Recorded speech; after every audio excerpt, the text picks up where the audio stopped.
আপনার চেহারা দেখতে তো নায়িকার মতো, কেন আপনি হাঁসের মাংস রান্না করছেন? আপনি তো ছবিও করতে পারতেন, মডেলিং করতে পারতেন আপু। মডেলিং করব ওটা আমার ইচ্ছা এখন আপাতত নাই। আগে ছিল। আমি টুকটাক কাজ করেছি, কিন্তু এখন আমার আসলে যেহেতু ব্যবসার মতো চলে এসেছে, এখন আর ওটা ইচ্ছা নেই। ক্যামেরার সামনে কাজ করেছেন? হ্যাঁ করেছি। নাটক- আমার আসলে ফ্যাশন রিলেটেড কাজ। আমার একটা পেজ আছে, আপনাদেরকে একটু দেখাই। এই যে আপনারা যারা হচ্ছে ওমেন্স কালেকশনের কোনো ড্রেস কিনতে চান, এই পেজে নক করতে পারেন। এটা হচ্ছে আমার স্টাইলজের পেজ, ঠিক আছে? তো এটা আপনারা আপনার? যে কোনো, হ্যাঁ এটা আমার পেজ, ছোট্ট একটা পেজ আছে, এখানে আমি টুকটাক লাইভ করি। আচ্ছা আচ্ছা, লাইভ করেন। হ্যাঁ, এই পেজে আপনারা ড্রেস পাবেন।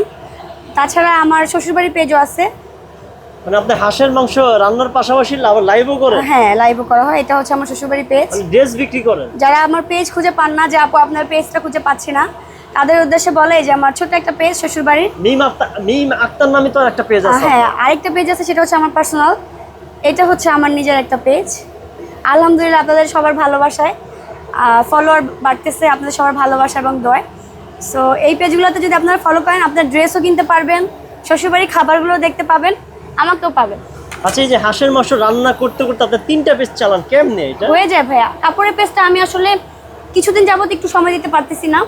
শীতকালে আমার এই বিজনেসটা ভালো চলে, তো কাপড়ের বিজনেসটা আমি গরমের সময়, ঈদের সময়, ওই সময়টা ভালো চলে, তো এই জন্য আর কি ওইটা তখন চলবে।